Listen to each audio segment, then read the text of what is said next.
Okay. आज basically क्या है कि हम लोग डिस्कस करेंगे पीसीबी रिपेयरिंग के बारे में। रिपेयरिंग के बारे में काफ़ी कुछ फ़ोन आते हैं और बेसिकली जो पूछते हैं कि एसी की पीसीबी रिपेयर हो जाएगी क्या, टीवी की पीसीबी रिपेयर हो जाएगी क्या, या XYZ किसी भी चीज़ की पीसीबी रिपेयर हो जाएगी क्या, इवन मदर कार्ड तक, जो कंप्यूटर के मदरबोर्ड है, मदर कार्ड है, उसके बारे में भी लोग पूछते हैं।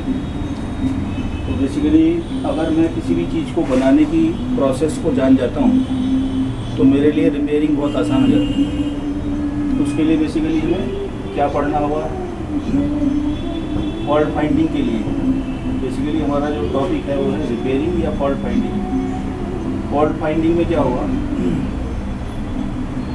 बेसिकली कोई भी चीज़ ख़राब होगी उसको हमें ठीक करना है simply.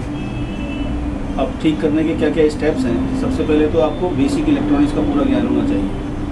You have a good knowledge of basic electronics. Basic electronics की नॉलेज के लिए बेसिकली क्या होगा, या तो आप यूट्यूब से आजकल बहुत पढ़ते हैं लेकिन ऑथेंटिकेशन नहीं है कि ये सही बोल रहा है या फिर नहीं बोल रहा है।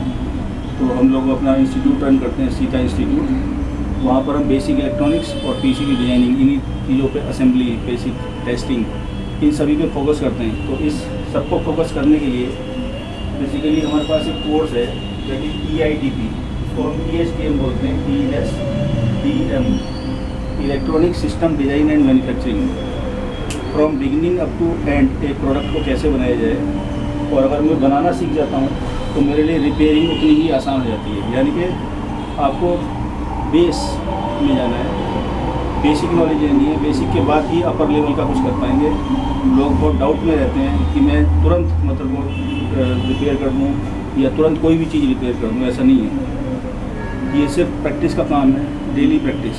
अगर आप रोज़ 1 घंटा कुछ ना कुछ बनाइए, कुछ ना कुछ बिगाड़िए, तब जाके रिपेयरिंग कुछ आएगी। और उसके लिए आपको basic knowledge of electronic component, यानी कि सिंबल, सबसे पहले सिंबल ऑफ इलेक्ट्रॉनिक कंपोनेंट। दूसरा आइडेंटिफिकेशन, अगर मैं आपके हाथ में कोई कंपोनेंट दे दूँ तो वो क्या है। तीसरा, ये कैसे वर्क करता है। और चौथा, कुछ कंपोनेंट्स को आपस में मिलाया और एक स्मॉल एप्लीकेशन को हमने फुलफिल करके देखा, प्रैक्टिकली चला के देखा। ये हमारा एक कंसेप्ट रहता है यहाँ पर ट्रेनिंग में। तो ESDM में बेसिकली क्या है, एक आपने प्रोडक्ट का सिलेक्शन करना है, प्रोडक्ट के सिलेक्शन के बाद उसका स्कीमेटिक डायग्राम बनाना है। स्कीमेटिक जो थ्योरेटिकल होता है, स्कीमेटिक डायग्राम, स्कीमेटिक डायग्राम को PCB लेआउट में कन्वर्ट करना है। PCB लेआउट में कन्वर्ट करने के बाद उसको PCB मैन्युफैक्चरिंग के लिए भेजना है। और PCB मैन्युफैक्चरिंग जब हो जाएगा तो प्रिंटेड सर्किट बोर्ड, PCB की असेंबली करनी है, हाथ से या मशीन से कैसे कंपोनेंट PCB पे लगाए। जब तक, जैसे मैंने बताया, कंपोनेंट की नॉलेज नहीं होगी तो असेंबली भी आसान नहीं है। कहाँ पर किसका पॉजिटिव है, किसका नेगेटिव है, किसके डायरेक्शन कैसे लगाना है PCB पर। उसके बाद जब PCB printed circuit board assembly हो गया तो फिर हमें टेस्टिंग भी करनी है, क्वालिटी कंट्रोल भी करना है, और पैकेजिंग भी एक इम्पॉर्टेंट फैक्टर है।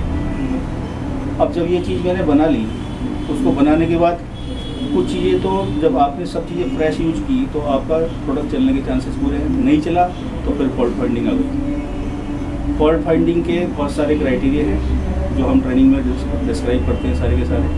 कैसे अब हम स्टेप बाय स्टेप उस चीज़ को एनालिसिस करें, फॉल्ट, यही सारी चीज़ें हमारी ट्रेनिंग में होती हैं।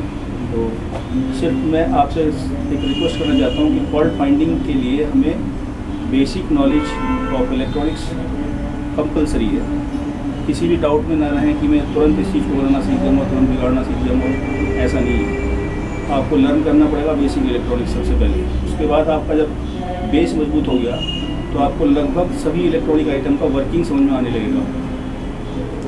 Okay, thank you, bye bye.